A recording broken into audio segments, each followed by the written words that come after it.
Bonjour à tous, merci de votre présence. Nous allons donc animer une conférence sur l'IA, l'intelligence artificielle. Le thème est vers une souveraineté de l'intelligence artificielle, enjeux et perspectives pour la principauté. Et nous avons la chance aujourd'hui d'accueillir Mounir Mahjoubi. Il a été présenté ce matin rapidement par le ministre d'État, mais on va revenir sur son parcours. Donc Mounir Mahjoubi, tu as eu, dès ton plus jeune âge, une grande appétence pour les sujets numériques. Et tu as montré aussi dans ton parcours un grand goût pour l'entrepreneuriat, puisque tu as à plusieurs reprises fondé des entreprises. Et aussi un engagement politique qui s'est manifesté très tôt.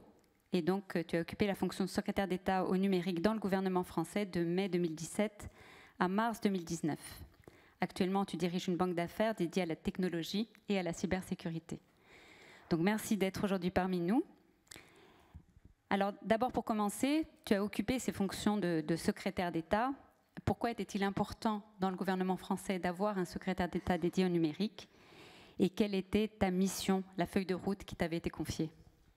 Bonjour à toutes, bonjour à tous. Merci beaucoup Françoise et merci de m'accueillir ici avec vous aujourd'hui. Depuis ce matin, j'ai rencontré de nombreuses personnes et on a pu avoir des discussions passionnantes. Pour en revenir à ta question sur quel était l'état d'esprit en 2017, remettez-vous dans le souvenir, Emmanuel Macron vient d'être élu, la promesse d'un renouveau et d'une transformation numérique à la fois de l'administration mais aussi de l'économie.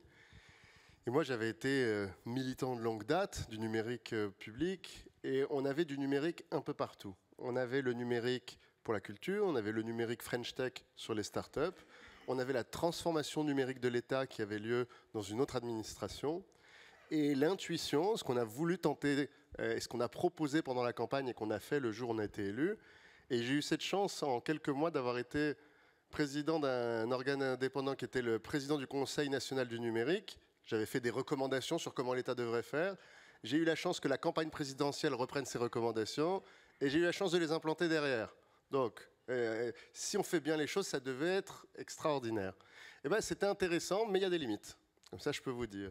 Ce qu'on s'était dit, c'est qu'il fallait tout regrouper. Il fallait un animateur auprès du Premier ministre qui allait penser à la fois la French Tech, donc c'est-à-dire nos entrepreneurs chargés d'être les numéros 1 du numérique et qui allaient créer de la valeur par le numérique en devenant des puristes du numérique, mais qui allait aussi porter les politiques de transformation des services publics numériques, mais aussi qui allait porter les sujets de régulation du numérique et qui allait aussi porter les sujets d'inclusion par le numérique. Et la raison pour laquelle il y avait une véritable efficacité ou un intérêt à penser la chose de façon globale, c'est que chaque ministère a un sujet d'enjeu numérique. C'est qu'au moment du budget, on ne peut pas juste aller voir le ministre du budget en disant « Regarde mon petit truc numérique, là, il faut qu'on en parle ». Il fallait qu'on puisse dire « Regarde, la société se transforme, tous les ministères se transforment et chacun des sujets portés par chacun des ministères se transforme ». Donc on pourrait même appeler ça un secrétaire d'État à la transformation.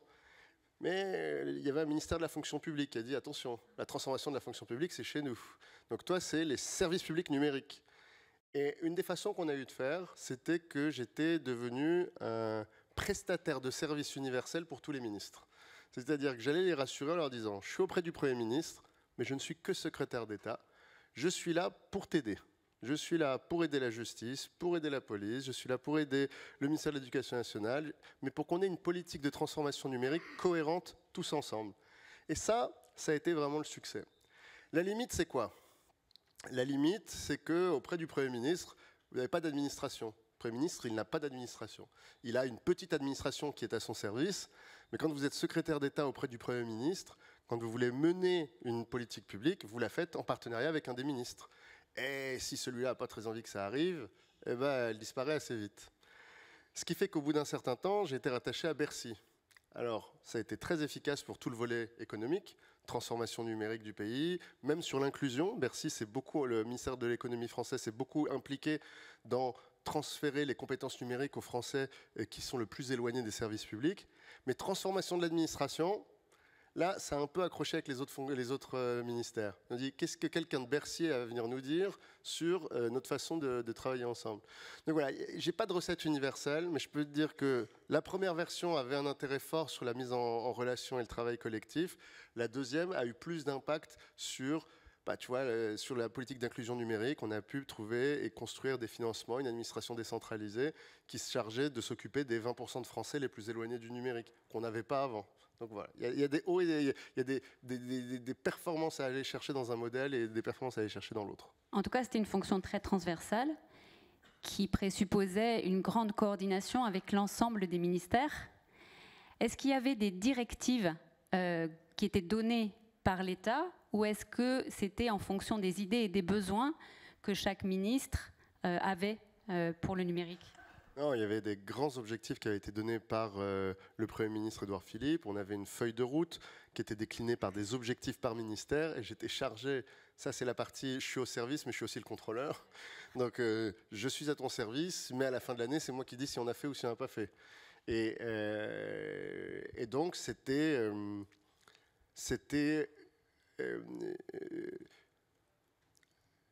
en fait c'était très dans l'idée efficace. Et on a eu les gilets jaunes. Et là, non mais je vous dis ça avec un souvenir assez intense. À partir de ce moment-là, tous les projets sont suspendus.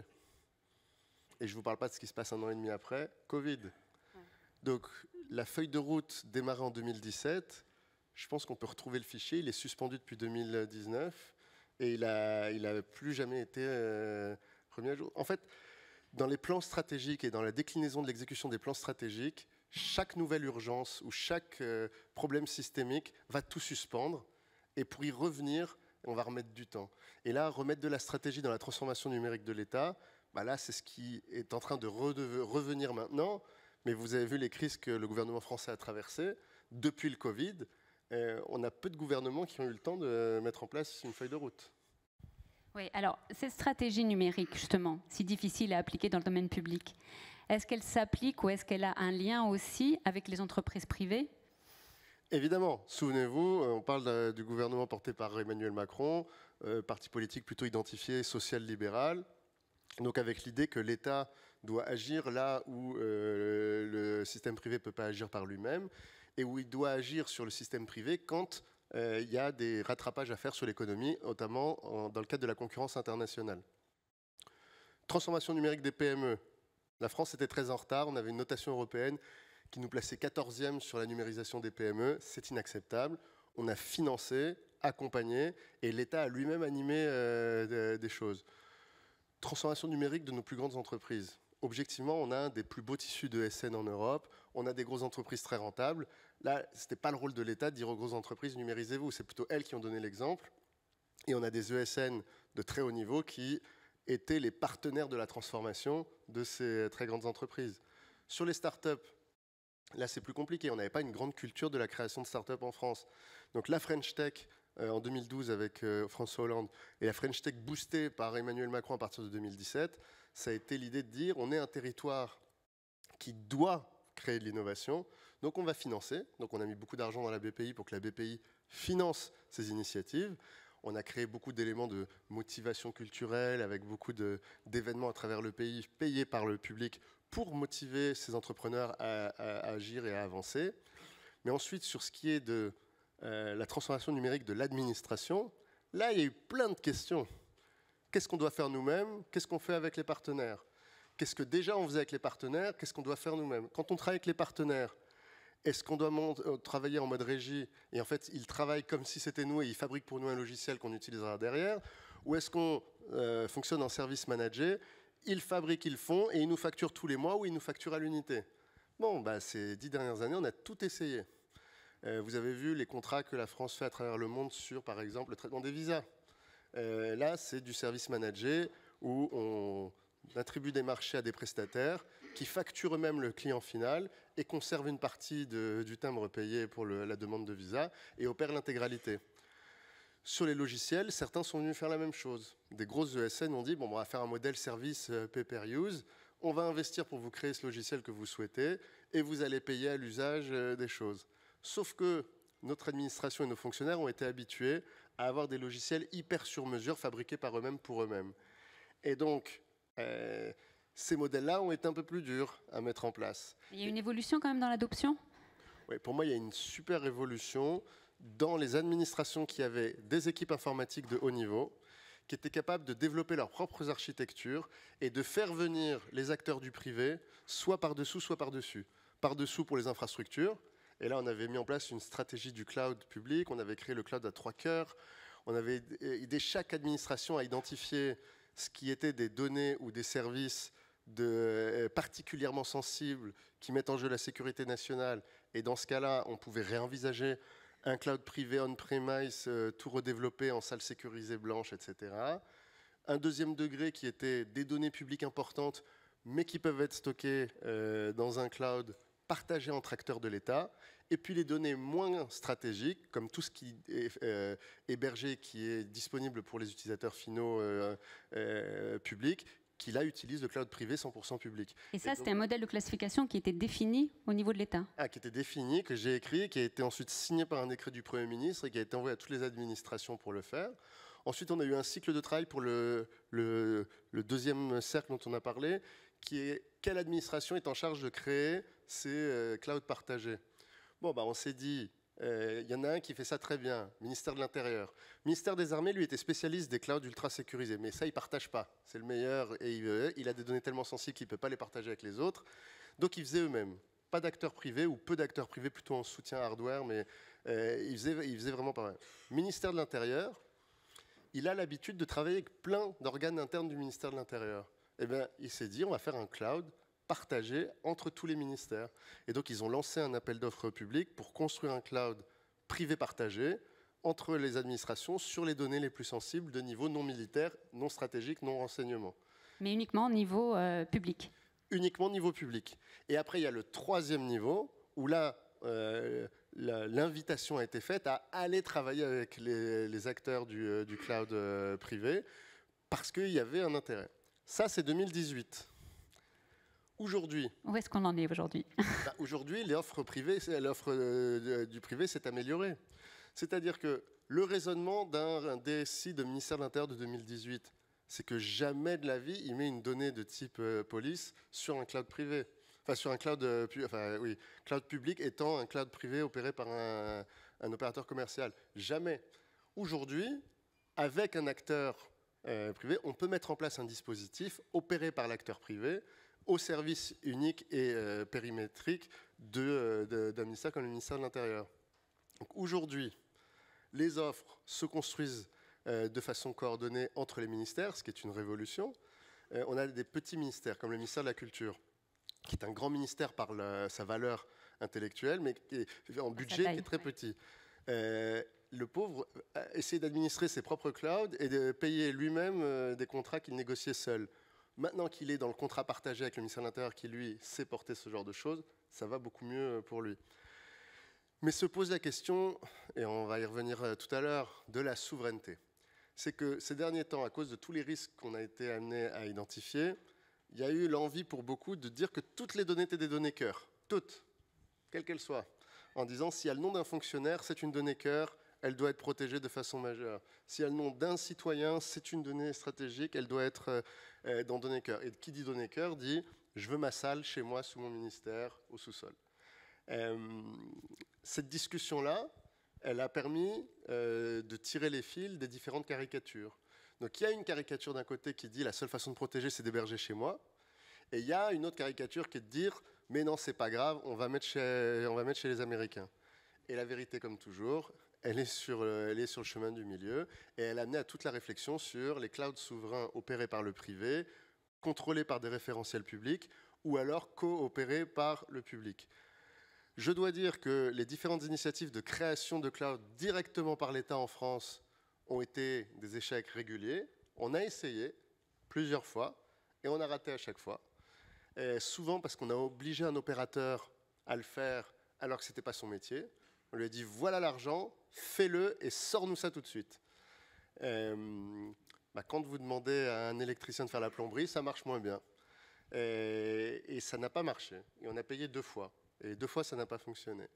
Donc on a aujourd'hui des référentiels très sécurisés comme Secnum Cloud, si vous le connaissez, qui sont des référentiels qui vont être imposés à certains des opérateurs privés et publics de plus haut niveau et qui permettent de définir des standards extrêmement sécurisés et qui vont permettre d'héberger chez des opérateurs 100% privés comme si j'hébergeais chez moi dans la cave de mon ministère. Et c'est le modèle qui fonctionne aujourd'hui en France. C'est le modèle qui fonctionne aujourd'hui en France et c'est le modèle vers lequel on va aller le plus possible. Alors je peux vous dire que ça crée des sueurs à toutes les entreprises qui deviennent Secnum Cloud malgré elles avec la nouvelle définition NIS 2, qui se disent ouais, il va falloir qu'on revoie tous nos hébergements et donc ils essayent de périmétrer leurs data parce que quand on est dans les OIV, on n'a pas 100% de ces datas qui sont des datas d'intérêt vital. Donc il faut être capable de dire non, ça c'est hors périmètre, ça c'est dans le périmètre. Mais le vrai sujet aujourd'hui, c'est à qui je fais confiance.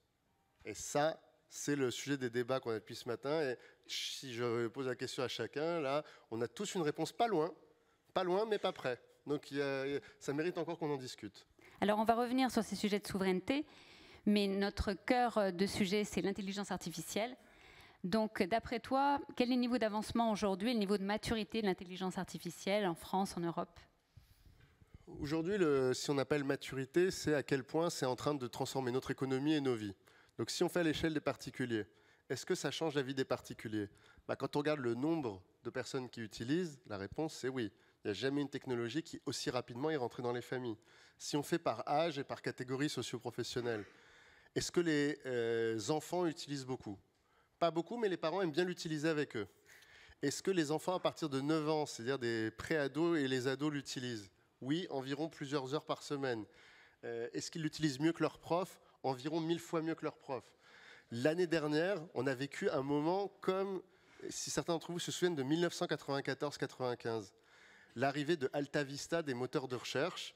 Soit vous veniez d'une famille d'informaticiens ou d'une famille très riche et il y avait déjà l'ordinateur avec Internet, ou alors vous étiez malin et vous saviez aller à la bibliothèque ou à l'endroit où il y avait un ordinateur où on pouvait faire ça. Et j'en suis le témoin, j'étais en 5e et je reviens avec un exposé de type PhD sur un petit exposé d'histoire.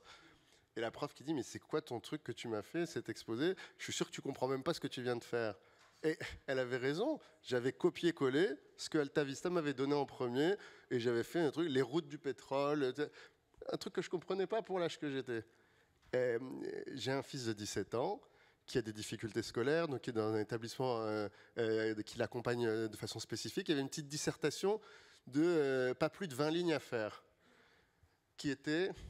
Vous arrivez à Roland-Garros et là, la porte s'ouvre et vous découvrez la star votre star préférée. Je vous dis qu'il a des difficultés d'écriture et est dyslexique. Bam, bam, premier rebond, je le regarde, ça y est, c'en était fait. Comment veux-tu un instant que ton prof pense que tu as écrit ça ? Et les profs, là, se sont tous pris cette vague-là, toute cette année. Là, je suis intervenant à Sciences Po à Paris. Tous les chargés de TD ont dû arrêter les devoirs à la maison, tous, pendant l'année. C'est-à-dire qu'on a découvert l'utilisation massive de ChatGPT pendant l'année, et c'était impossible de donner la moindre disserte, parce qu'elle revenait toute parfaite. Tout était bien, les plans étaient plus ou moins originaux, plus ou moins intéressants, mais il n'y avait plus d'erreurs, il n'y avait plus de retard, tout le monde rendait à l'heure, tout le monde a des bonnes notes, et donc ça ne va pas. Donc il faut interdire l'intelligence artificielle dans l'éducation ? Non, il faut former les profs. Il faut changer la façon de faire l'interrogation et la façon de donner des devoirs.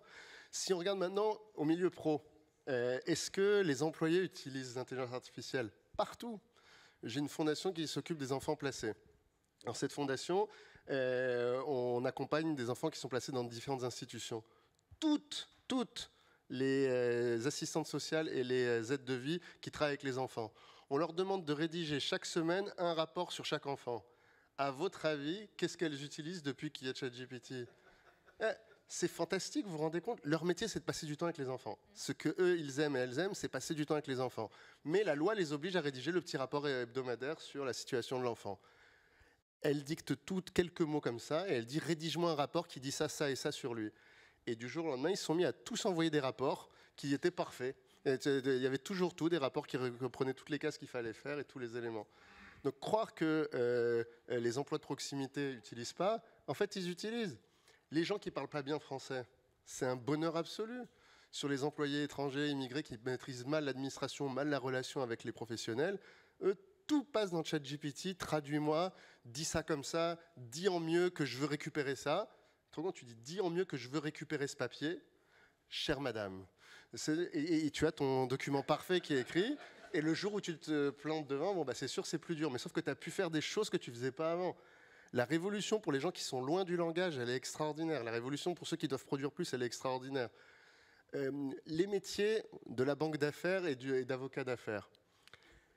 C'est un métier un peu particulier où il y a besoin de beaucoup de juniors parce qu'on fait énormément de recherches sur plein de choses. Pour avoir l'air un peu intelligent, avant d'aller voir un client, il faut connaître tout d'un secteur, toutes les opérations de l'année passée, quelles ont été les tendances, quels ont été les contextes politico-économiques, etc.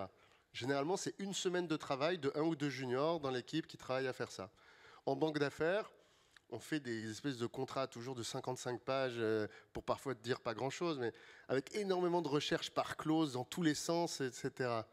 Aujourd'hui, vous recevez le document de 55 pages et au lieu d'avoir 2 semaines de juniors qui surlignent, identifient, posent des questions pour qu'un senior ensuite vienne répondre à ces questions, vous demandez à ChatGPT pas de réécrire le contrat, vous lui dites analyse ce contrat au regard des règles que nous t'avons apprises et identifie tous les sujets complexes qu'il faudrait que je regarde.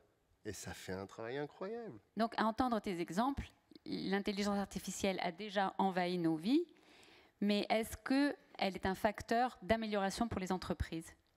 Et la question, c'est, si on se dit qu'on est dans une courbe en J, c'est le truc des économistes, entre le moment de l'adoption et le moment où on récupère tous les externalités positives, il y a une toute petite cuvette. On est dans la cuvette. Je pense qu'on est dans le fond de la cuvette. Et on va remonter. C'est-à-dire que là, on a tous dépensé beaucoup d'argent, toutes les entreprises ont mis beaucoup d'argent et personne n'a vu encore la rentabilité augmenter. Mais c'est surtout pas le moment où il faut abandonner. Parce que c'est le moment où les concurrents, eux, ayant testé, ayant compris comment ça fonctionne, ayant compris comment ils pouvaient créer de la valeur, vont commencer à surinvestir et eux vont tirer tous les bénéfices de l'investissement dans l'IA. Donc c'est surtout pas maintenant qu'il faut le faire. Et tous les articles qu'on voit, l'étude BCG qui dit plus de 95% des POC IA ont été des échecs. Bah heureusement, ça sert à ça l'époque. Ça sert à se tromper. Proof of concept, c'est-à-dire quand on fait un test, on met en place dans une boîte un POC traduction. Oui, sauf qu'en fait, on a laissé les traducteurs et on a laissé les chefs de projet tels qu'ils étaient avant, on ne change pas les process. Bon, bah, le jour où on met en place l'IA de traduction, comme on n'a rien changé par ailleurs, bah, il n'y a pas de bénéfice immédiat. Et comme on veut tout de suite dire si c'est bien ou pas, bah c'est sûr que c'est moins bien la première fois que quand c'est fait par le traducteur d'habitude.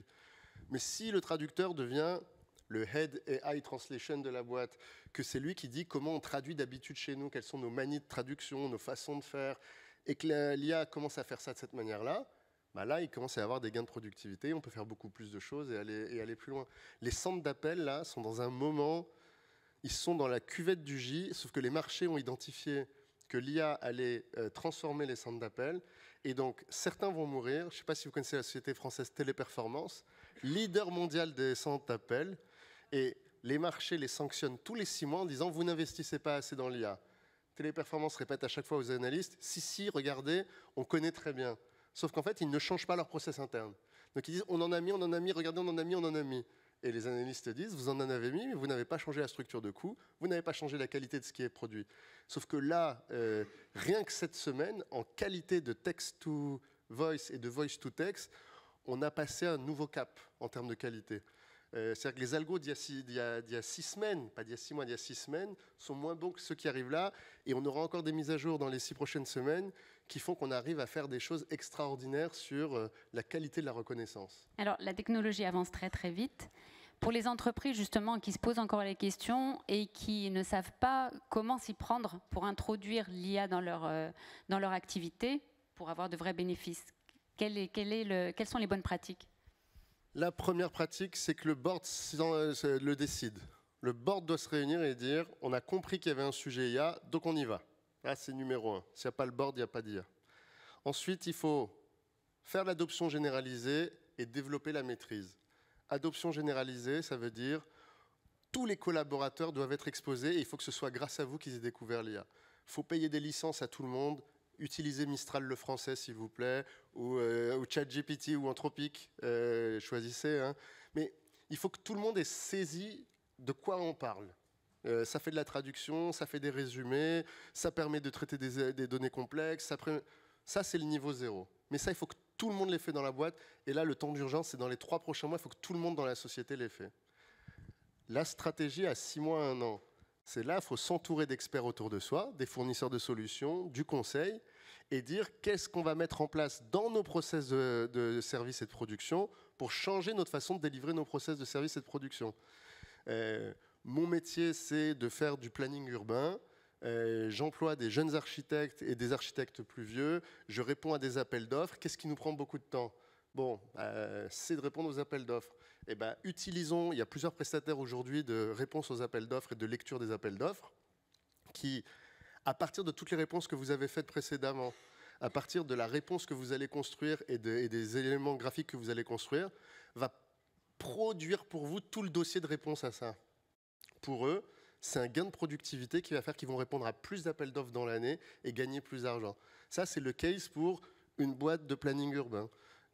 Une boîte de BTP va avoir d'autres cases à faire. Et si on fait tous ces cas-là, en 6-12 mois, on va comprendre quelque chose sur comment on utilise l'IA au quotidien dans notre transformation.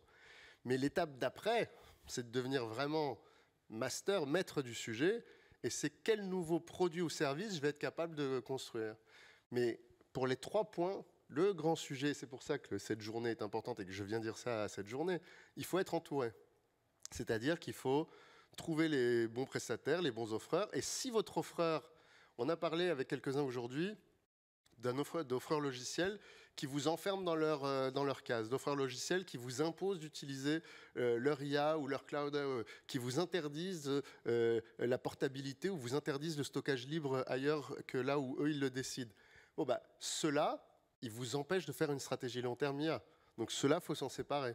Par contre, ceux qui vous aident à construire une stratégie plus libre, où vous décidez de ce qui va se passer, où vous pouvez réutiliser, reprendre vos propres données à vous pour les mettre dans d'autres outils. Vous savez, il y a des entreprises aujourd'hui qui ont des ERP, donc des logiciels de gestion globale qui les aident à faire quasiment tous les actes du quotidien de leur entreprise, dont ils ne peuvent pas extraire des historiques. Vous ne pouvez pas aller les voir en disant « je voudrais les 6 ans d'historique de toutes les actions de mes collaborateurs pour qu'on puisse identifier des patterns et faire des... » Et beaucoup d'entre eux vont vous dire « mais ce n'est pas du tout dans la licence, moi je n'ai pas 6 ans de ces données-là à vous donner, il n'y a pas du tout ça dans votre histoire. » Et donc tous ces sujets de où sont mes données, avec qui je veux le faire, c'est le sujet prioritaire du... Oui, alors justement, on sait que la base, le fondement, la matière première de l'IA, ce sont les données. Beaucoup ont compris cette importance et beaucoup d'entreprises travaillent justement sur des data lakes, sur la réunion d'un certain nombre de données. Est-ce que c'est une bonne stratégie et comment on fait pour que ça ait une efficacité vis-à-vis de l'IA ? Ça a une efficacité avec l'IA si l'IA a une efficacité dans soit mes process existants, soit dans la création de nouveaux services et produits. Si ça n'améliore pas ce que je fais déjà et si ça ne me crée pas des nouvelles sources de revenus, ça ne rapporte rien. C'est joli, c'est sympathique, mais ça ne va pas m'aider. Donc il faut s'assurer que les données que je collecte, que je conserve, que je valorise, que je qualifie, et qu'ensuite je réinjecte et je réutilise avec des IA pour créer des nouveaux usages, elles me permettent de faire plus rapidement mon métier et de faire un nouveau métier à côté. Et parfois, le nouveau métier, c'est celui qui remplace mon métier d'aujourd'hui. C'est possible que mon propre métier disparaisse à cause de l'IA. Il y a une entreprise que je connais particulièrement bien, dont le métier était d'avoir plein d'agents qui devaient identifier des faux produits sur les plateformes. Aujourd'hui, l'IA fait ça mieux et plus rapidement que des vrais gens pour identifier les faux produits. Eh bien, eux ont investi très fort dans la technologie pour identifier ces IA qui permettent l'identification automatisée. Mais ils ont développé leur gamme de services et tous leurs agents, ils les utilisent aujourd'hui pour faire un package auprès de leurs clients finaux qui est on identifie et ensuite on a un agent humain qui va déposer la plainte juridique dans le pays et faire le suivi administratif avec le pays donné pour le retrait de tel élément, tel élément, tel élément. Donc ils ont déplacé un métier à faible compétence vers un métier avec plus de compétences. L'Oréal a fait un cas très intéressant. L'introduction de l'IA dans les entrepôts. L'Oréal a investi plusieurs centaines de millions d'euros sur les prochaines années pour automatiser tous les entrepôts. Ça met fin au métier de cariste. Il y a un métier qui était de soulever les palettes, de les emmener. Tous les nouveaux entrepôts n'auront plus besoin de caristes. L'Oréal est extrêmement rentable, en croissance. Donc il était hors de question pour eux de dire on fait un plan massif de licenciement des caristes dans le monde. Ils ont fait un plan massif de requalification des caristes en se donnant 5 ans, puisqu'ils l'avaient fait à l'avance. Et ils ont permis à tous les caristes de prendre jusqu'à 2 ans de congé formation pour se préparer à un nouveau métier et s'ouvrir à de nouvelles capacités. Ça, c'est possible quand vous êtes numéro 1 mondial avec de très grosses valeurs ajoutées et que vous avez trouvé une technologie qui va vous faire gagner encore plus d'argent. Et donc, eux ont dit, on va consacrer une partie de cette valeur ajoutée à former les personnes et à préparer leur retrait de cette fonction qui va disparaître. Alors justement, quels sont les risques ou les travers de l'IA et comment s'en prémunir? Bon, le premier risque qu'on a tous vu, c'est que l'IA dise n'importe quoi et qu'on prenne ça au premier degré. Mais je vais vous dire un secret terrible, les humains disent aussi souvent n'importe quoi et on prend souvent ça au premier degré. Et donc, parfois l'IA hallucine juridiquement, mais je pense que vous avez tous connu des avocats qui disaient parfois des choses un peu à côté. Ça arrive. Le droit, ça s'interprète. Donc, oui, l'IA peut dire des choses qui ne sont pas réelles, elle peut inventer des choses, mais c'est de moins en moins vrai. 2, aujourd'hui, si vous travaillez avec le droit, par exemple, je vous conseillerais d'avoir un système à double agent, avec un agent qui produit et puis un agent qui contrôle de façon systématique tous les raisonnements et toutes les références pour ensuite être capable de les bibliographier et de dire et de vérifier chacune des références. Si on regarde dans le sujet médical, la médecine est une science, elle est un art pratique et elle est basée sur des faits. Aujourd'hui, ce qui est mal fait par l'IA, c'est la partie art, c'est-à-dire le moment où on doit combiner les faits, la connaissance et le patient devant soi et les autres éléments périphériques au patient. Il y a des décisions qui peuvent être prises en fonction de l'âge, de la santé, du tonus, de la capacité de la personne à résister ou à accepter ou à avancer, ou du contexte familial ou de la capacité à s'isoler. Et ça, l'IA, elle ne l'intègre pas. Elle pourrait en fait si on lui donne, mais c'est des choses que le médecin récupère. Mais aujourd'hui, sur la médecine, il y a peu de gens qui vous disent qu'il faut freiner. Tout le monde dit, même s'il y a des erreurs, aujourd'hui, on ne guérit pas tous les cancers, donc on voudrait que l'IA aille sur tous les cancers qu'on ne sait pas guérir, et y compris ceux qu'on sait guérir pour les guérir mieux. Donc, sur ces sujets, il faut avoir peur, mais en même temps, il y a plus de bénéfices à y croire que pas y croire. Donc là, il faut y aller. Décision administrative et justice. Est-ce qu'on veut faire confiance à une IA? Absolument pas. Donc, là, il y a des sujets où on se dit on n'est pas encore à un niveau de maturité technologique et sociale pour l'accepter. Et ensuite, il y a le danger final, celui où l'IA nous remplace. C'est le fantasme qui fait peur encore à beaucoup de personnes, dans les entreprises surtout. Qu'est-ce qui se passe si elle détruit certains jobs? Bon, Internet a détruit beaucoup de jobs. L'électricité a détruit beaucoup de jobs. L'IA, elle va détruire, transformer certains jobs, mais créer des choses très belles. Si on prend l'exemple que j'ai pris tout à l'heure des traducteurs, aujourd'hui, les freelances en traduction vivent un drame total. Ils n'ont plus aucune mission. C'est un boulot très largement fait en freelance, peu fait en tant que salarié. Il y a déjà eu des passages. Mais la réalité, c'est qu'on ne passe pas de 100 à 0. Si vous avez essayé de traduire des documents, ça fait 20 ans qu'on a des logiciels de traduction qui sont nés, de plus ou moins bonne qualité, puis on s'est mis à utiliser des logiciels en ligne, on a utilisé DeepL, et aujourd'hui il y a ChatGPT qui est généralisé. Maintenant on arrive à faire de la traduction simultanée, d'ailleurs on aurait pu traduire simultanément la conférence en multilingue si on avait souhaité. Ce métier-là, il disparaît. Mais on parle de gens qui parlent plusieurs langues, qui sont surdiplômés, et qu'il faudrait aider à se transformer et à trouver un nouveau métier. Mais ces gens-là pourraient être d'excellents chefs de projet en entreprise. Et nos entreprises en manquent beaucoup, de chefs de projet. Des gens qui sont capables de prendre un texte, le transformer, de respecter un process de travail. Moi, je peux en recruter là. Donc, la peur finale de le robot assisté par l'IA qui remplace tous les ouvriers, tous les employés et qui remplace tous les cols blancs, ça peut-être arriver. Un monde où il n'y aurait pas assez de travail pour tous, ça peut-être arriver. Mais alors, si ce monde-là, il arrive, ça veut dire qu'on fait des valeurs ajoutées incroyables avec la technologie. Donc, il y aura plein d'argent à se partager. Donc, là, on pourra... Moi, j'ai toujours refusé dans le débat politique en France, ceux qui nous obligent à avoir ce débat-là, qui aura peut-être lieu dans 10 ans, dans 15 ans, dans 20 ans, pour en parler tout de suite, la fameuse taxe robot. C'est-à-dire que les entreprises qui sont les plus automatisées sont celles qui ont les plus grosses rentabilité, et que ces surrentabilités-là devraient être surtaxées. Sauf qu'en fait, la surrentabilité, elle est taxée à l'IS à la fin de l'année, et on fait déjà ça bien. Donc si une entreprise se met à faire 95% de rentabilité parce qu'elle ne travaille qu'avec des robots, qu'elle a juste à absorber ses capex, eh ben, très bien, elle paiera beaucoup d'impôts, et on fera un système de redistribution nationale qui permettra de créer ces solidarités-là. Mais là, aujourd'hui, dans le taux de chômage français, on est dans un taux de friction où en fait on a des domaines où il n'y a pas assez où il y a des emplois non pourvus et des chômeurs qui sont en inadéquation avec les emplois non pourvus. On n'est pas dans un moment où il n'y a plus assez d'emplois et où il y a eu une contraction du nombre d'emplois. Donc on n'est pas en train de vivre ce moment-là maintenant. Donc on ne va pas s'affoler tout de suite, en tout cas sur ce sujet. En tout cas, on a une génération pour s'affoler. Alors quand on parle de danger, on pense aussi à la cybersécurité. Quel est le rôle de la cybersécurité dans les projets d'IA ? Bon, la cybersécurité, c'est se poser la question de qu'est-ce que j'ai à protéger, quelles sont les conséquences si jamais ça n'est pas protégé, et qu'est-ce que je dois faire pour me protéger. Avec l'IA, on expose des choses qui habituellement étaient très protégées, et on va les exposer dans des systèmes extérieurs dans tous les sens. Et puis on va proposer à l'IA de prendre des décisions sur des sujets exposés, et sur des sujets très, très importants, qui d'habitude auraient fait l'objet d'une décision avec un process avec plusieurs personnes.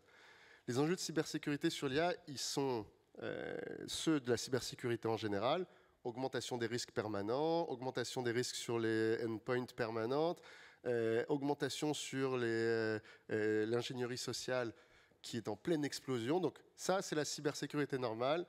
Les recommandations, avoir un très bon partenaire, mettre à jour tous les logiciels, avoir une sécurité par le dessus, par le dessous, se faire tester régulièrement par l'extérieur, par des équipes indépendantes qui ne sont pas ceux qui vous ont installé les choses et qui viennent vérifier que vos systèmes fonctionnent, c'est le b.a.-ba. Lié à l'IA, déjà, il faut aborder le sujet en famille et en entreprise. Les entreprises qui ne parlent pas de l'IA ou qui font juste des interdictions de l'IA, elles peuvent être certaines que quoi qu'il arrive, les opérateurs, les salariés, ils l'utilisent quand même et ils l'utilisent avec les données les plus confidentielles de la boîte. Tout à l'heure, je vous ai donné l'exemple des aides de vie des enfants de l'ASE. Est-ce que vous croyez un seul instant que le département leur a offert une licence ChatGPT protégée dans un environnement où les datas des enfants sont protégées? Pas du tout. Ils utilisent la licence gratuite et ils envoient les données avec les noms des enfants, la situation. Sa maman droguée est repassée cette semaine, nous avons dû lui interdire l'accès. Tel enfant aujourd'hui a eu telle action. Ce qui sont normalement les sujets les plus sensibles, les plus intimes et les plus privés. Tout ça a été envoyé dans ChatGPT. Pourquoi ? Parce qu'en fait, les usages ont devancé la règle et l'organisation. Et donc, il y a une urgence pour les organisations de dire voilà comment on va utiliser. Voilà, on a créé une safe zone IA. Les données, elles sont hébergées chez nous. Vous pouvez les envoyer dedans parce qu'elles vont rester chez nous. Elles ne pourront jamais sortir de dehors. Mais s'il vous plaît, interdiction d'utiliser nos données personnelles de nos utilisateurs, patients, dans autre chose que cette zone protégée. Bon, bah, ça nécessite de le dire, de former les gens, de créer des outils, de s'entourer de partenaires pour créer ces outils et pour le faire. Si on utilise des données encore plus sensibles, il faut se poser la question de où elles sont mes données d'IA. Parce que ce soit Mistral, français, ou OpenAI, bon, OpenAI promet qu'il y a quelques hébergements en Europe, que bientôt il y aura une option pour que ce soit hébergé en Europe, mais à la fin, c'est quand même traité par un modèle hébergé aux US, par une interface hébergée aux US. Et donc, que le modèle soit hébergé en Europe ne va pas forcément nous rassurer. Mistral, c'est une boîte française, mais qui est mondiale. Aujourd'hui, ils utilisent AWS en réplication un peu partout. Il y a une façon d'imposer d'utiliser la version hébergée Europe quand vous utilisez. Mais la façon la plus sécurisée, si vous voulez absolument créer un territoire sécurisé, si on revient à ce qu'on disait tout à l'heure, ça ne s'applique pas à toutes vos données. Il n'y a pas toujours besoin de faire en local. Mais il se trouve qu'il y a quand même tout un jeu de questions ou de données que tu n'as pas envie qu'elles se retrouvent. Tu vois, si le renseignement américain peut simplement sur une petite requête dire l'intégralité des prompts écrits par les collaborateurs de telle entreprise, bah, ça donne un bon signal sur ce sur quoi l'entreprise travaille. Si en plus il dit extrais-moi toutes les données qui ont été mises en plus de ces prompts, vous en savez énormément sur ces entreprises-là. Donc, il faut créer des alternatives et se poser la question de à quoi ça ressemble une offre hébergée, localement, souveraine, protégée. Pourquoi pas qui tournerait en local sur mon mobile, sur un ordinateur, mais on fait moins de choses sur du local. Donc, comment on héberge à niveau localement. Mais après, je vous rappellerai à Google, est-ce que vous avez toujours fait attention aux recherches que vous faisiez ?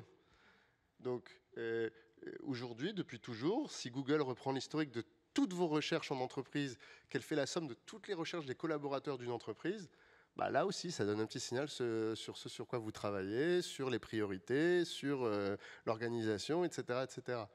Donc, oui, c'est un vrai sujet à souveraineté, mais il faut à chaque fois compartimenter les endroits qui ont besoin de ça, ceux où on n'a jamais fait attention, donc c'est pas maintenant qu'il faut dire faire attention, et ceux où on n'a jamais fait attention, mais en fait il aurait été bien qu'on fasse attention avant.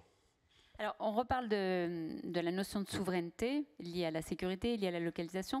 Toi, comment tu définis cette notion de souveraineté? La souveraineté, c'est quand tu décides et que tu es en maîtrise. Quand les Américains étaient nos frères de sang, sous Obama, on a signé cet accord sur la protection des données. Vous avez des données à nous, on a des données à vous. Interdit de regarder. Vos services de renseignement n'ont pas le droit, on n'a pas le droit. On se protège. En même temps, on fait la guerre ensemble. On a l'OTAN. Vous nous avez sauvés une fois. À l'époque, c'était pas fou de se dire que partager avec les États-Unis notre souveraineté, c'était une option. Enfin, quand même, on partage notre souveraineté avec les États-Unis, avec l'OTAN. C'est-à-dire qu'on considère que si on est attaqué par la Russie, par la Chine, c'est grâce aux États-Unis et avec les États-Unis qu'on répond. C'est quand même ça notre pacte mondial du moment. Donc c'est pas complètement délirant d'essayer de leur faire confiance. Mais le lendemain où Trump est élu, il fait un executive order, il fait si besoin, on peut quand même regarder. Et ça a cassé toute la confiance. Le fait qu'on autorisait toutes les entreprises américaines à stocker nos données aux États-Unis et que nous, on pouvait aussi le faire. Mais bon, il y avait peu d'entreprises européennes qui stockaient les données des Américains. Elles tenaient sur le fait qu'on interdisait l'accès aux services de renseignement et l'accès aux services de police. Et le fait que le président, dans son premier jeu de signature, dit on autorise, bah ça a créé tous les débats des dernières années. Ça veut dire quoi la souveraineté numérique quand on a des acteurs étrangers qui sont possédés à l'étranger, de nationalité étrangère, dans un pays où le pays a le droit d'exiger de ses opérateurs de regarder les données. Et ça a fait changer le paradigme que j'ai donné tout à l'heure. C'est-à-dire que mes données stockées qui sont au milieu, celles du milieu, les plus graves, on a compris, il faut que ça reste ici. Les moins graves, on a compris, ça peut être stocké même chez les Russes, c'est formidable, si c'est moins cher, si c'est des données publiques que j'aurais posées sur une affiche, on y va. Mais si c'est mes données du milieu, eh ben en fait, elles ne sont pas si importantes que ça, mais elles sont suffisamment importantes pour que je n'ai pas envie que n'importe qui puisse aller les saisir rapidement ou facilement. Et c'est là où la France est sortie. Moi, je refuse qu'on dise qu'on est sorti de la naïveté. À l'époque où on a fait ces choix d'ouverture et de travail avec ces acteurs américains, je répète que c'est quand même le pays avec qui nous avons un pacte de protection à vie et à la mort en cas de guerre. Donc c'était pas fou de le faire. Là, vous vous rendez compte, ils sont prêts à sortir de l'OTAN, prêts à regarder nos données. C'est un peu compliqué la situation aujourd'hui. Donc maintenant, il faut sortir de la nouvelle situation. Mais il ne faut pas opposer la situation d'aujourd'hui à la situation d'hier. Il y a eu un changement de contexte radical. Donc la notion de souveraineté devient de plus en plus critique aujourd'hui. Dans un pays comme Monaco, est-ce que ça a un sens, un avantage de faire une IA souveraine? Ben, évidemment, et de se poser la question de pourquoi et à quel endroit. C'est-à-dire que à l'échelle de Monaco, on a des usages qui sont très critiques, moyennement critiques, et des usages récréatifs. Pour les usages récréatifs, je vous invite à utiliser toutes les IA du monde, les moins chères possibles, et à les payer les moins chers possibles partout. Dès qu'on devient une entreprise ou une administration, il faut se poser la question de est-ce que j'ai encore la maîtrise? Est-ce que je comprends où c'est hébergé? Est-ce que je comprends où c'est traité? Je comprends où est-ce que c'est exécuté? Et qui peut y avoir accès? Il faut rappeler que dans certains pays, en répondant à cette question-là, tu n'as pas envie d'héberger dans ton propre pays.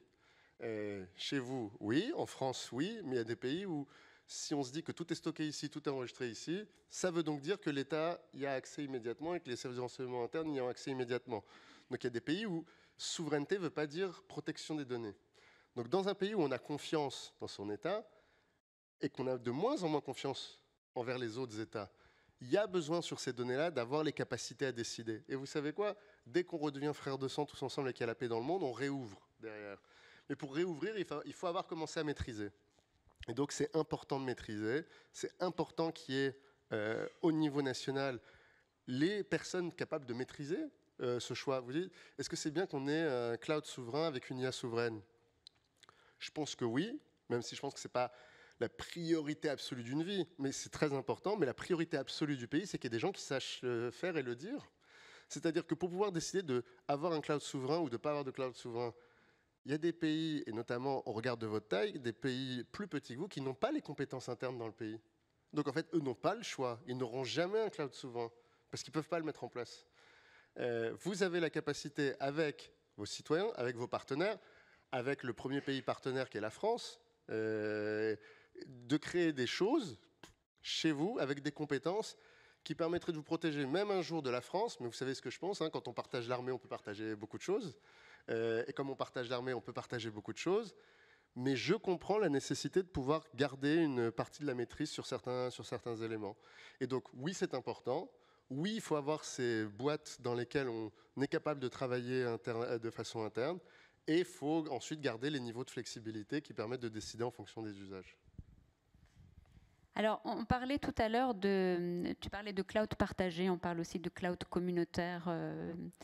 Est-ce que ça a un sens d'avoir justement des environnements d'IA partagés Est-ce que cette notion, elle peut se retrouver aussi dans le partage d'environnements d'IA? Ouais, c'est hyper important parce que entre les différents acteurs du partage, tout le monde n'a pas les mêmes niveaux de compétences. Et dans un niveau de partage, moi je crois que c'est important qu'il y en ait un ou deux qui aient un peu le lead, c'est-à-dire c'est les plus avancés de la communauté.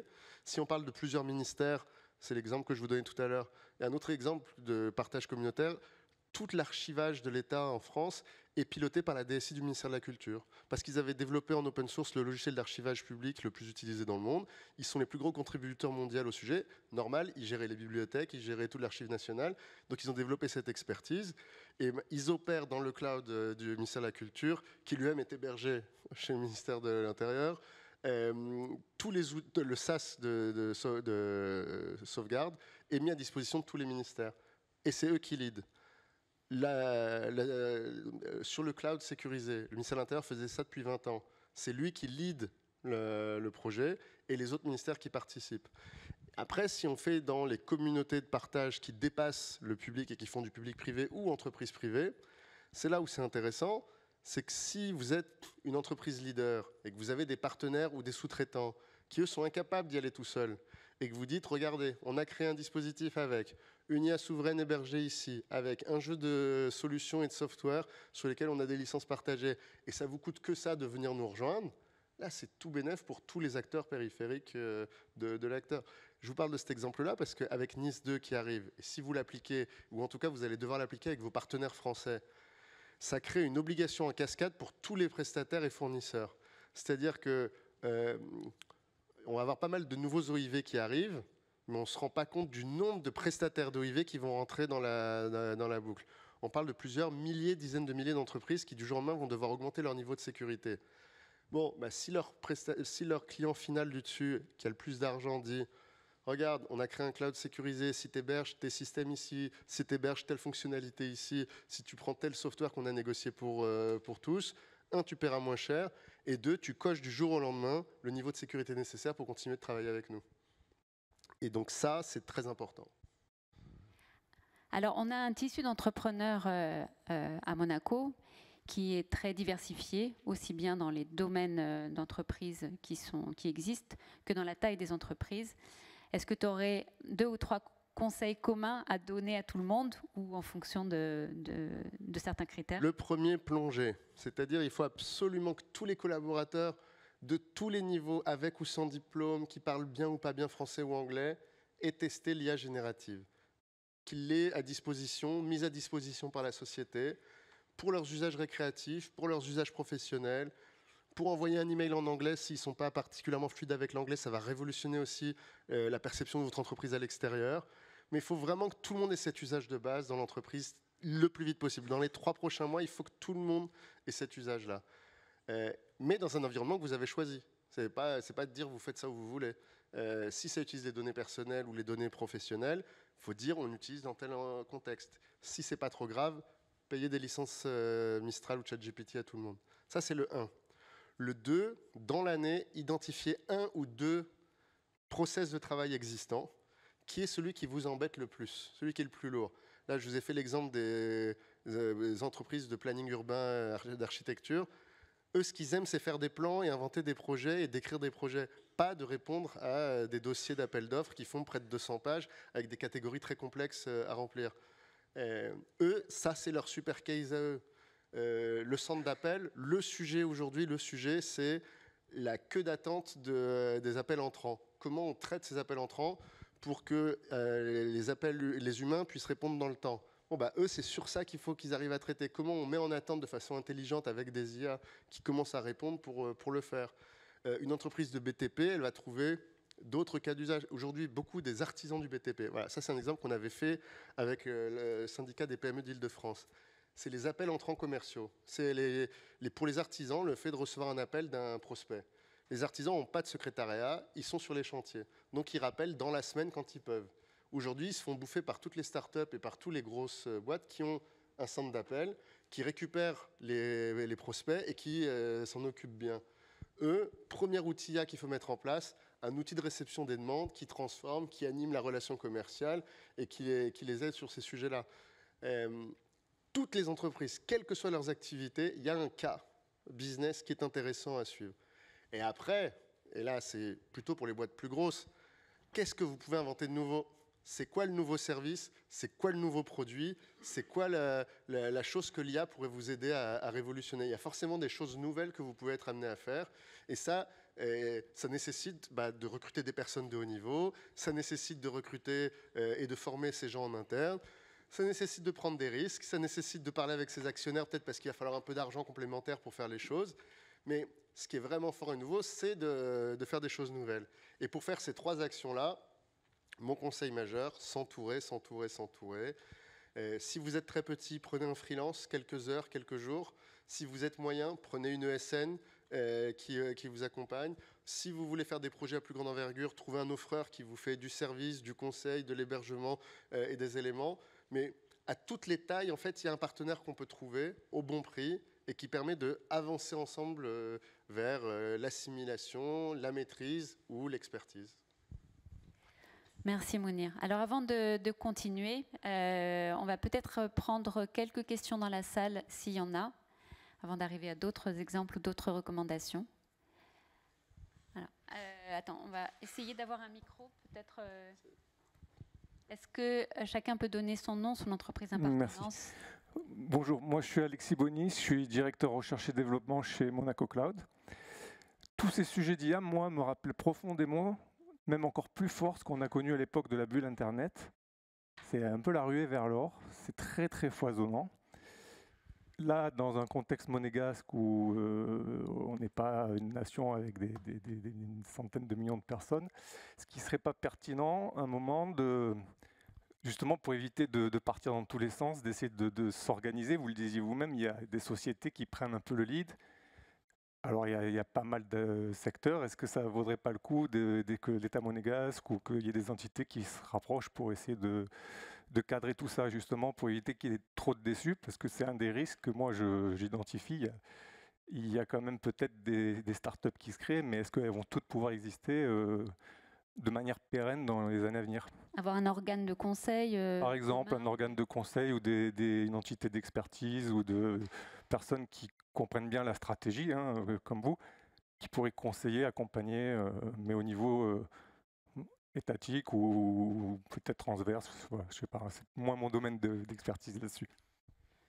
Non, il y a plusieurs questions ou plusieurs cas d'application à votre question sur les infrastructures d'urgence nécessaires à l'ère de l'IA.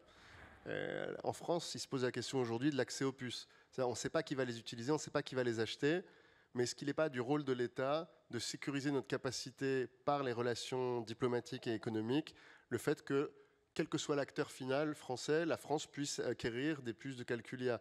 Il y a une très grosse tension de marché aujourd'hui. Il ne suffit pas de commander chez Nvidia. Aujourd'hui, il y a une liste d'attente de 2 ans pour les puces les plus intenses. Il n'y a pas de concurrence.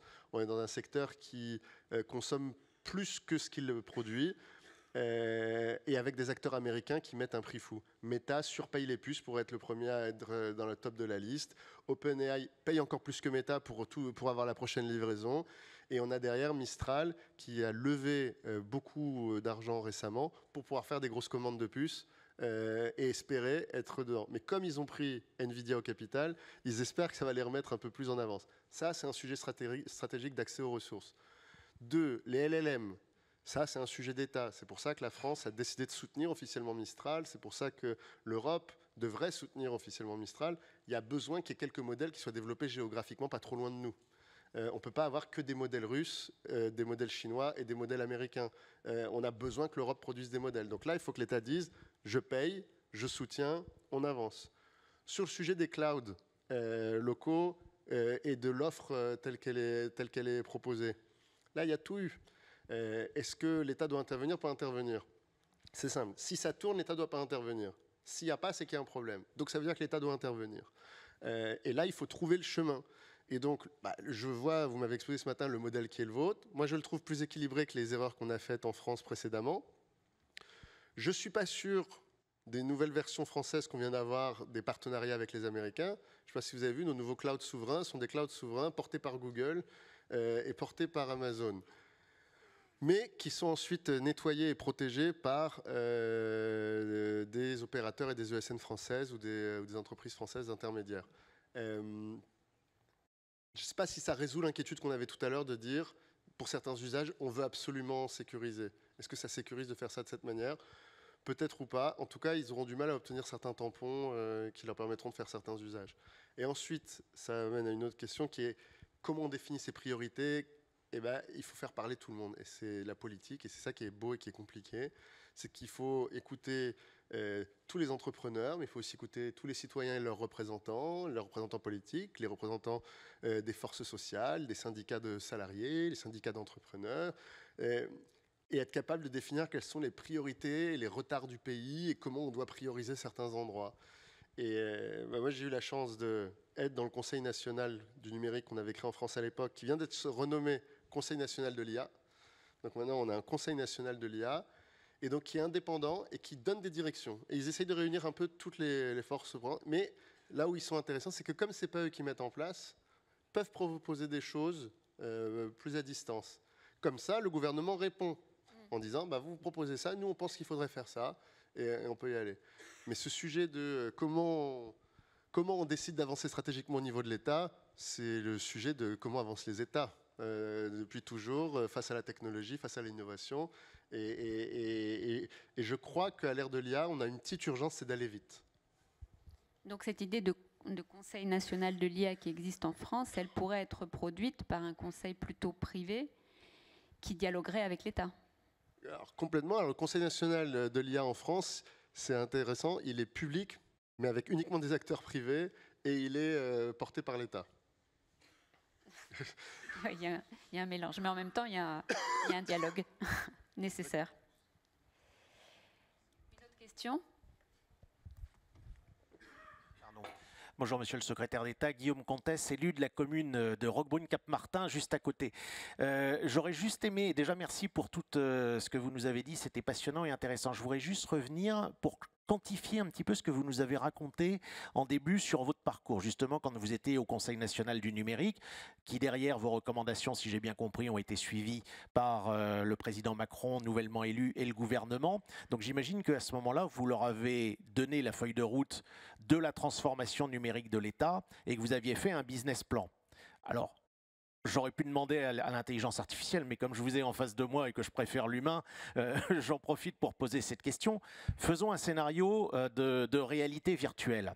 Dans l'hypothèse où vous n'auriez pas rencontré dans votre plan que vous mettiez en application le Covid, les gilets jaunes, dans cet ordre-là, d'ailleurs les gilets jaunes, le Covid, et peut-être d'ailleurs le pire dans tout ça pour votre plan, qui était l'état profond, à combien s'élevait au départ, sur votre feuille de route, le montant d'investissement pour cette transformation numérique de l'État, et je pense que vous aviez dans votre business plan aussi ce que ça rapporterait derrière une fois que tout ça aurait été mis en place.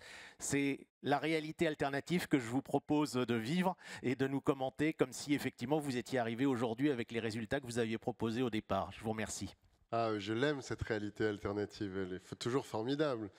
Je racontais à quelqu'un ce midi le premier déplacement officiel que nous avions fait en 2017 en Estonie.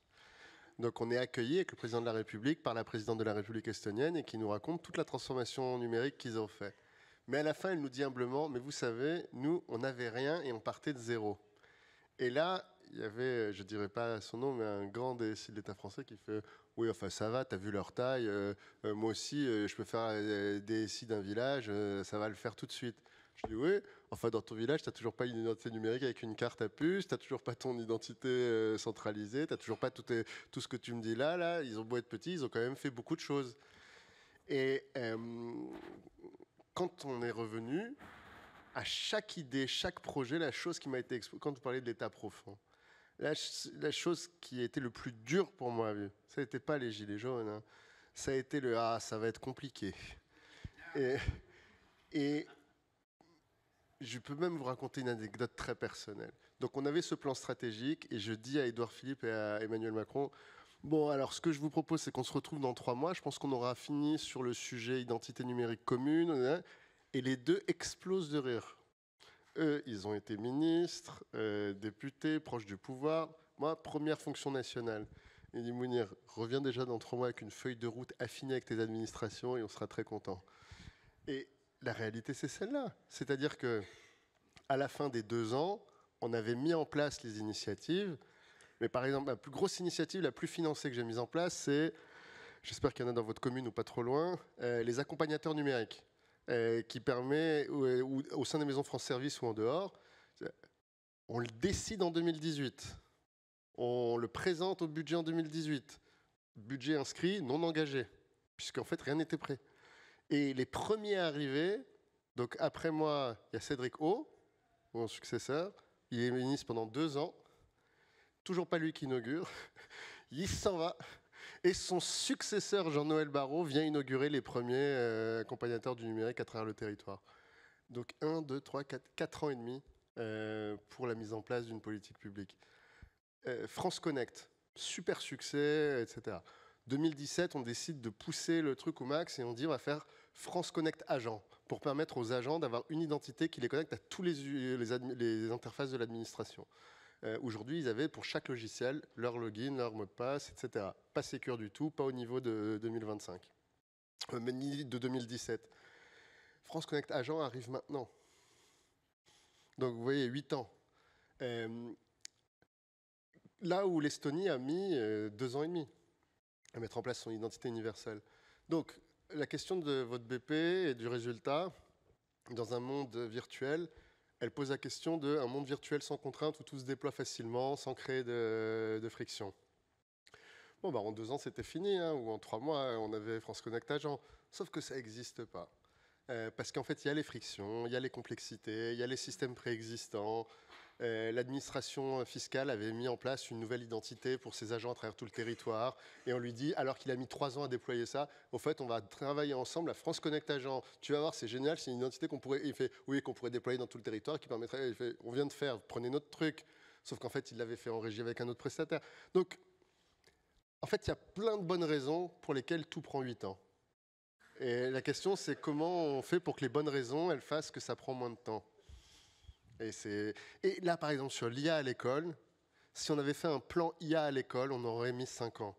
Mais comme les jeunes nous empêchent de faire l'école comme avant, eh ben, on est obligé de faire un plan IA en urgence cette année.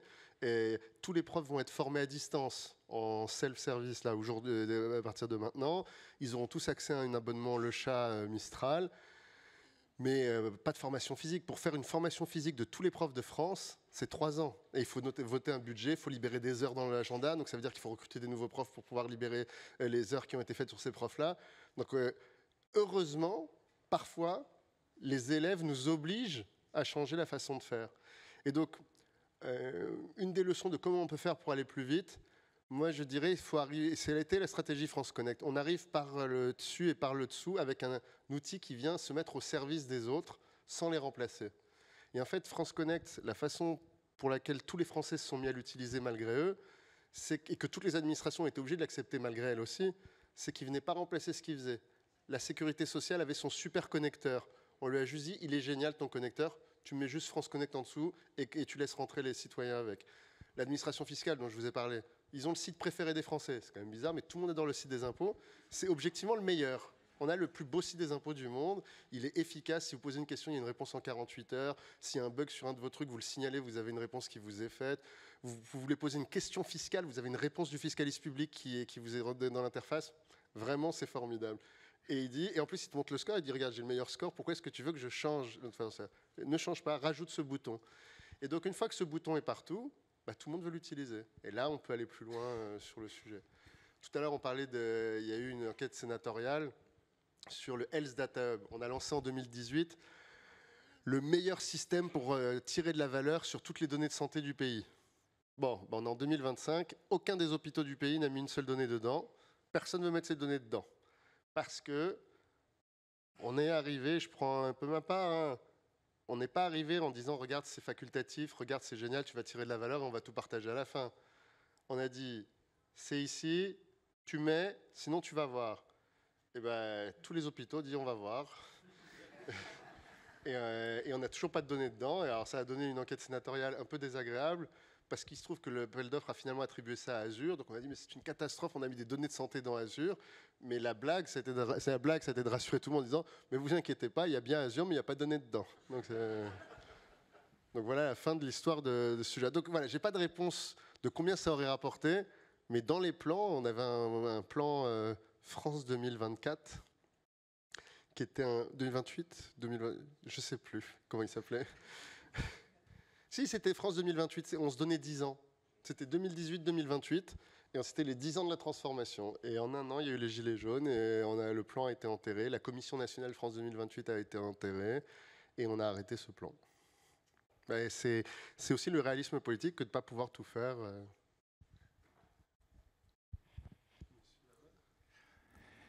Hervé Blanc, de la société Cherki. Rebonjour Mounir, c'est toujours un plaisir d'assister à vos interventions et merci pour vos éclairages. J'ai une question que j'ai promptée sur Mistral et sur OpenAI, sur vos recommandations. Hein. Je ne trouve pas la réponse souveraine. Néanmoins, d'après vous, quels sont les défis techniques à relever pour la création d'un écosystème d'IA souverain? Tu as 10 minutes. Non, mais la question, c'est qu'est-ce que c'est un écosystème IA souverain? Un écosystème IA souverain, c'est un écosystème où on est capable d'utiliser de l'IA pour transformer l'économie, notre pays. Et il y a un usage qu'on n'a pas beaucoup abordé et qui est très important et qu'on partage, qui est pour nous protéger militairement. Un des grands dangers de l'IA aujourd'hui, c'est qu'on se fait attaquer par l'IA en cyber, on se fait attaquer par l'IA sur des drones intelligents, et on va se faire attaquer par l'IA aujourd'hui en fonction de la capacité de certains pays à analyser des masses de données comme jamais.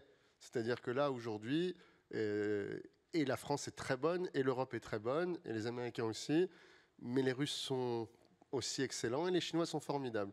Donc, tout le monde est très bon. Si on ralentit un tout petit peu, on devient obsolète. Donc il faut qu'on continue aussi militairement à avoir une maîtrise de l'IA qui nous permet une capacité d'action renouvelée, alternative. Et ça nécessite de changer aussi un peu les usages de l'innovation militaire. Vous savez qu'on a créé une agence de l'IA militaire qu'on a sortie de la direction générale de l'armement. La direction générale de l'armement, elle a des cycles de 30 ans. C'est ça, ouais. Elle investit aujourd'hui les milliards qui nous permettent d'avoir des avions de chasse de dernier niveau dans 30 ans avec un nouveau sous-marin, des cycles d'équipement militaire à très long terme. Ça a fait que la France elle avait raté une techno qui était les drones civils utilisés en phase de guerre. Les Ukrainiens ont fait ça en un an. La France, pendant 6 ans, n'a rien fait parce que c'était pas dans le cycle. On avait lancé plein de projets, mais qui avaient des dates de delivery sur 10 ans, sur 15 ans, et donc on ne les a pas vus. Grâce à la nouvelle agence qui a été faite, il y a plusieurs programmes drones civils utilisés militairement où la France se met à produire des POC militaires très régulièrement. Ça, c'était pour la partie militaire. L'écosystème, il faut les fournisseurs de conseils, les fournisseurs de services, les fournisseurs de solutions, et il faut des entreprises qui les consomment. Est-ce qu'on a les bons fournisseurs de conseils? C'est toujours une question qu'il faut se poser. Est-ce qu'il y a les bons consultants dans mon pays, dans ma zone, pour le faire? Moi, je suis très actif dans la zone Occitanie. Dans la zone Occitanie, on a un très gros problème. Tous les conseils sont à Toulouse et Montpellier. Et si vous n'êtes pas dans Toulouse-Montpellier, les PME, les ETI n'ont pas accès aux entreprises de conseil. C'est-à-dire que vous êtes une très grosse ETI à Alès, c'est dur de trouver un prestataire de très haut niveau sur l'IA et sur la cybersécurité. J'en connais un, ils sont 20 et ils sont déjà saturés, c'est-à-dire qu'ils ne peuvent pas prendre plus. Et donc, il y a des territoires de France où en fait, il n'y a pas l'offre de conseil délocalisée. Et quand vous êtes une ETI de 500, une ETI de 200, on va dire, c'est dur de faire descendre Orange Cybersécurité de Paris, c'est dur de faire remonter quelqu'un de Montpellier à 2h30 de voiture. Donc, on se retrouve dans des endroits où on a des boîtes très rentables, très belles, qui ont besoin d'être accompagnées, qui n'ont pas le prestataire. Donc ça, il y a un diagnostic de est-ce que j'ai bien les bons prestataires. Fournisseurs de solutions. est-ce que j'ai bien des solutions qui nous conviennent? C'est-à-dire, si je veux être 100% souverain, est-ce que j'ai bien des solutions souveraines disponibles dans mon catalogue national? Est-ce que j'ai des solutions non souveraines, mais quand même très utiles parce qu'elles sont pas chères et qu'elles me permettent de faire du massif et je peux les utiliser de temps en temps?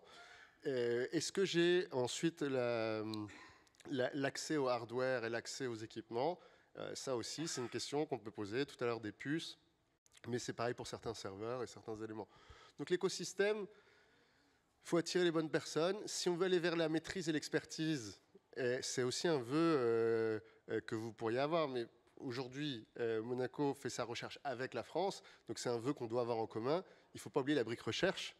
Il nous faut des PhD qui travaillent sur ces sujets-là et qui produisent de l'intelligence régulière sur ces sujets-là.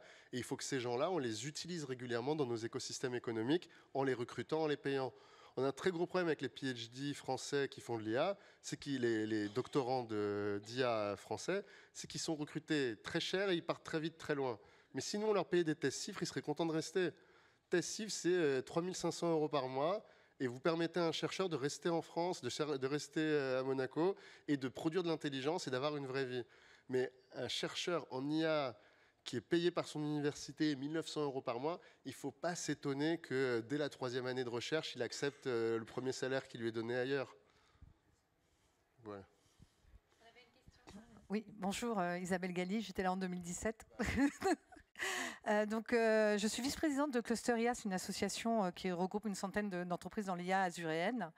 Et j'ai animé pendant 2 ans la Maison de l'Intelligence Artificielle, qui est une initiative du département des Alpes-Maritimes pour acculturer l'ensemble de la population azuréenne. Et lors de cette mission, je me suis aperçue d'une chose, c'est qu'il n'y a pas que l'État qui est lent, les entreprises le sont aussi, et qu'il y a de nombreux freins dans les organisations. Alors, il y a des freins que l'on connaît assez bien, comme les DSI qui sont plus axés cybersécurité et qui ont le sentiment que dès qu'on va introduire de l'IA, on va introduire du danger. Les DPO qui pensent que même une table a des données personnelles. Et enfin, le data scientist, c'est contre-intuitif, mais le data scientist qui pense que l'IA va salir leurs données, puisque c'est des cleaners de données. Et donc, on a ces 3 acteurs qui sont des acteurs essentiels dans nos organisations pour passer à l'IA, qui freinent un peu. Et j'ai constitué un 4e point, et c'est celui-là que j'aimerais savoir un peu ton opinion, c'est le manque de culture de l'innovation dans les PME et dans les TPE. Pourquoi? Parce que un système d'IA, souvent commence par un POC, nécessite un entraînement. Or, toutes les entreprises que j'ai rencontrées attendent une solution sur étagère. On est en 1995, Alta Vista vient d'être distribuée à Odéon. À l'époque, les gens n'ont pas adopté aussi parce que tant qu'il n'y a pas eu ce navigateur sur étagère, ils n'ont pas trouvé. Comment faire en sorte que les entreprises comprennent cette notion d'apprentissage, cette notion que l'IA peut être bonne à un moment, mauvaise à un autre? Voilà, en 2 minutes, bien sûr. Merci. Bon, déjà, quel plaisir de te retrouver ici. Il y a plusieurs raisons d'avoir peur et surtout, il y a une raison de bousculer tout le monde. L'exemple que je vous ai donné tout à l'heure sur les profs par les élèves, c'est le meilleur exemple. Les profs ont même plus le temps aujourd'hui d'être contre. C'est-à-dire que c'est trop tard pour être contre. S'ils voulaient être contre, il fallait être contre avant.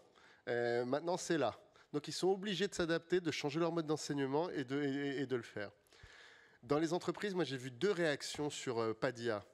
La première, c'est comme le patron de Téléperformance. Mais enfin, on le fait déjà. On a une stratégie data lake depuis 2012, on a des data scientists, on a des algos propriétaires, on le fait déjà. Et en fait, tous les gens qui disent on le fait déjà, c'est parce qu'ils ont fait pour de vrai de l'IA. Mais ils ont arrêté de s'exposer à ce qui se fait de plus récent. Ils ont arrêté de s'exposer à ce qui se fait de plus transformatif des derniers mois.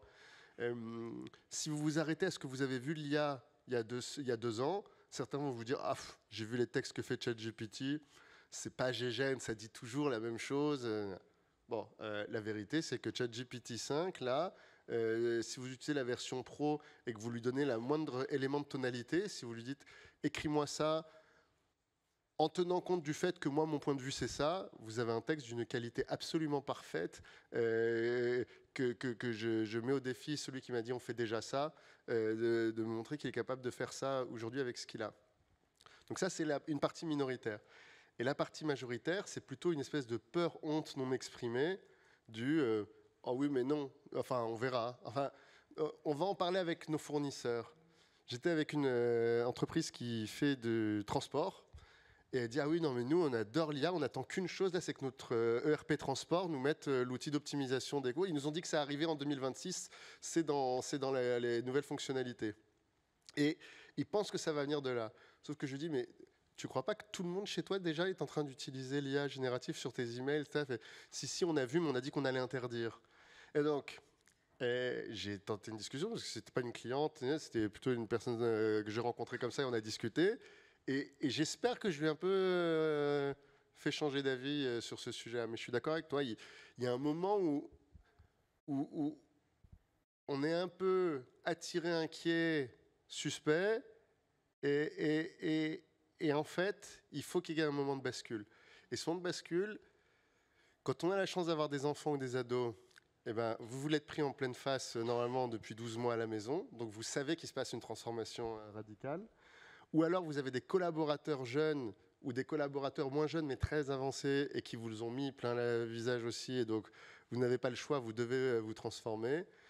Et en vrai, hein, je suis très actif au sein du SIGREF, il n'y a aucun DSI CAC 40, aucun DSI SBS 120 qui dit non. Ils sont tous à réfléchir à comment on fait, comment on rentre, etc. Donc c'est vraiment plutôt les moyennes et petites, comme tu l'as dit.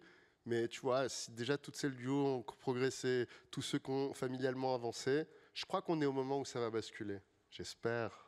Mais tu sais que je suis plutôt du côté des optimistes. Parce que là, vous me voyez comme ça, vous voyez Isabelle, vous croyez que les Français sont tous optimistes. Rien. Régulièrement, dans les instances où nous sommes, on a moitié de gens qui vous aurez fait 100% de la discussion qu'on a depuis tout à l'heure sur les dangers, les risques et les limitations nécessaires immédiatement, etc. Donc je ne les ignore pas. Mais je dis juste qu'il est plus intéressant de parler de tout ce qu'on peut faire et de ce qu'on doit faire et de comment on peut le faire que de arroser tout le monde des peurs. Et quand tu as donné l'exemple de... tu as dit table ou chaise? Oui, c'est ça. J'ai adoré cet exemple. Oui, je pense que ta table est une donnée personnelle très sensible qu'il faudrait mettre dans un cloud militaire. Et donc, non. Là, ça, non. Une question.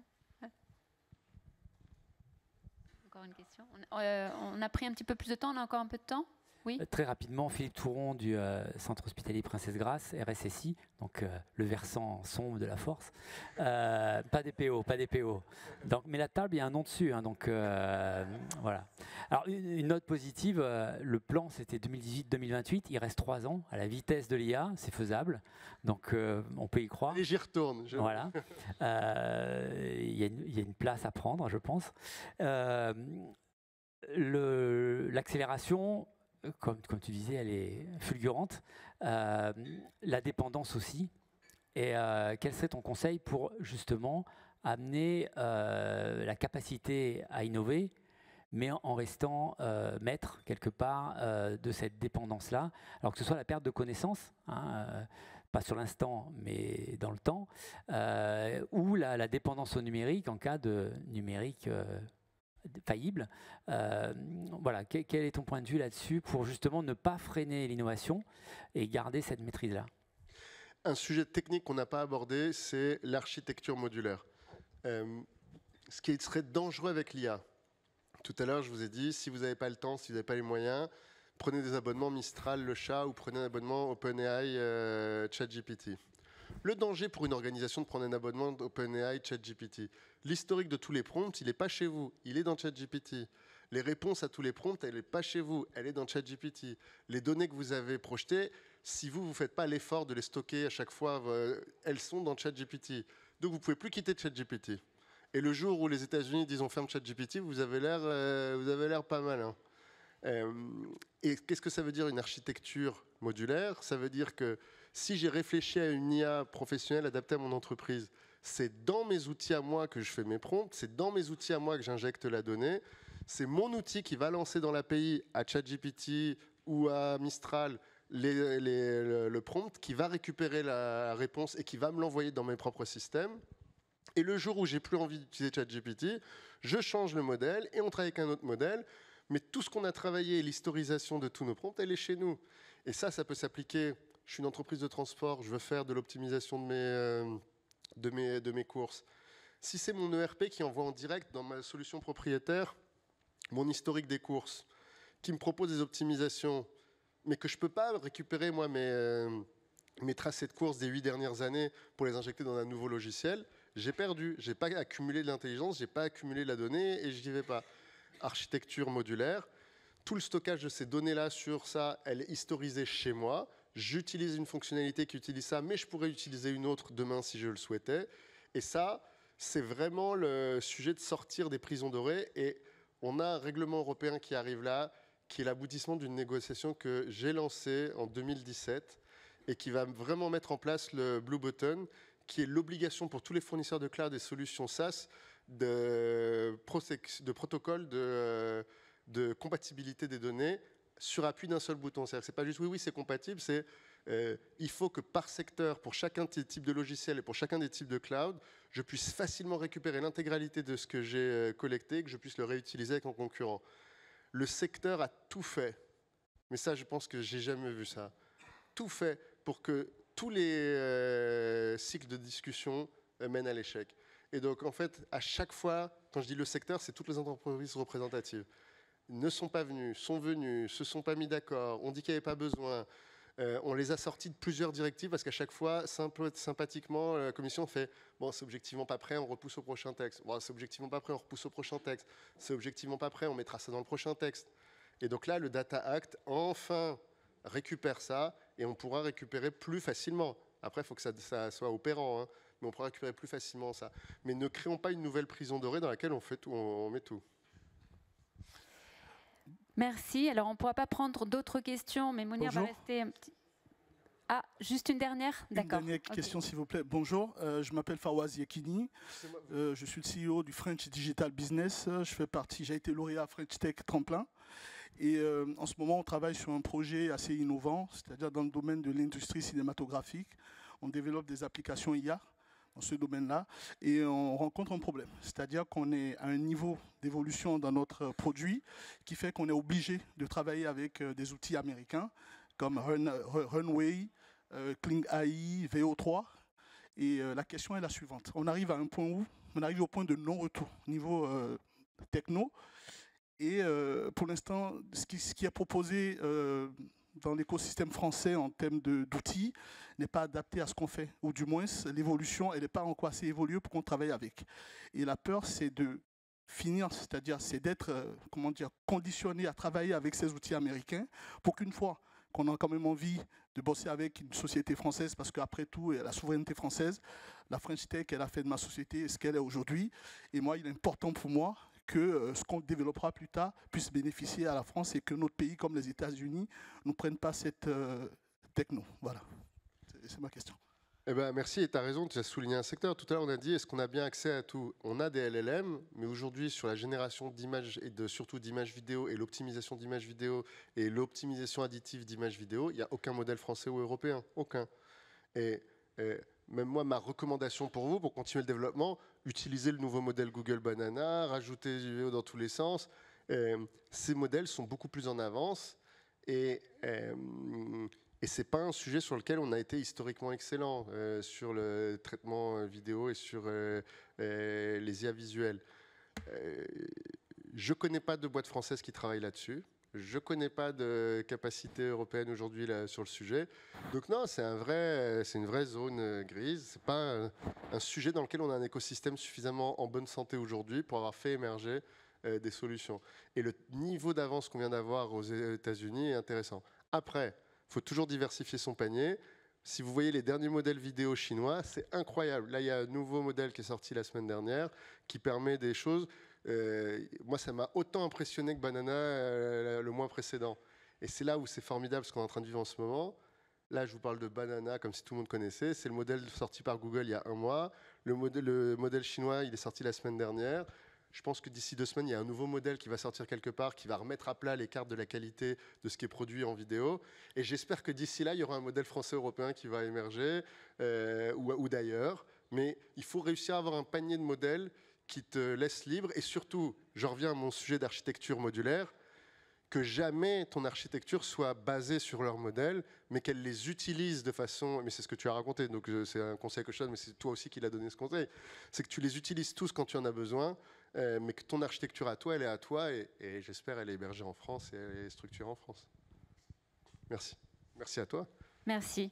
Alors, en conclusion, d'après ce que tu as vu ou entendu aujourd'hui à Monaco, parce que c'était ta première venue ici, quel est ton sentiment aujourd'hui du niveau de maturité de la principauté dans ces domaines-là? Et est-ce que tu aurais des conseils ou des recommandations à donner? Écoutez, moi, j'ai depuis ce matin parlé que de ces sujets avec plus d'une centaine de personnes.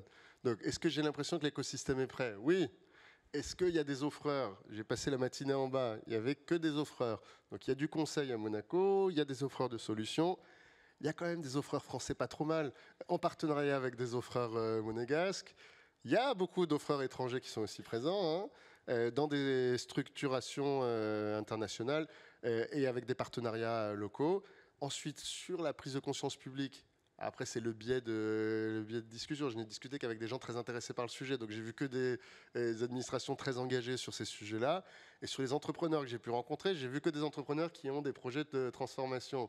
Donc, oui, si tu me dis comment je trouve la maturité monégasque, j'ai l'impression que vous avez tout pour le faire. Maintenant, si on revient à, si on vous compare à la France, je pense que vous avez plus de chances que nous d'aller plus vite. Parce que votre taille est un atout. Vous avez un nombre de diplômés, de gens compétents sur le sujet plus élevé au mètre carré qu'en France. Vous avez moins de mètres carrés, mais vous avez beaucoup de monde. Donc, vous avez tout pour que ça puisse se passer bien. Donc, il faut que ça se passe maintenant. Et pour ça, c'est un peu ce qu'Isabelle disait, il faut des projets, il faut de la volonté, il faut que tout le monde ait envie d'avancer sur ces sujets-là. Alors, pourquoi pas de la coordination nationale? Pourquoi pas des moteurs? Pourquoi pas se dire, on se donne des objectifs? Pourquoi pas... Mais le but, à la fin des fins, ce qu'on veut, c'est des boîtes et des citoyens qui disent on veut faire un projet, on veut faire un projet, on veut faire un projet. Merci. Merci beaucoup. Merci à toi, merci à tous.